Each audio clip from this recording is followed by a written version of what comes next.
I do think I'm probably 2 or 3 drops away. What I want to do now is, just before I reach the end point, you might be able to see that there's some solution here.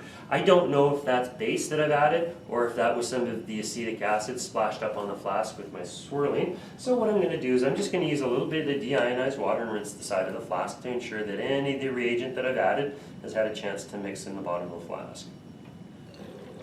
So, still not at the end point, but I think I'm very close. Hopefully with a bit of luck we get this one bang on.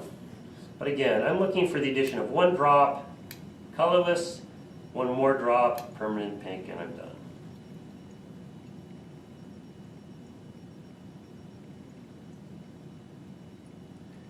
Yeah, there was 2 drops. And you can see that it's just starting to change. So I think I'm actually almost bang on. I think I'm probably a half a drop and I'm there. I don't know if the camera picks up that subtle color change, but with this next drop, I think it should be quite obvious. There.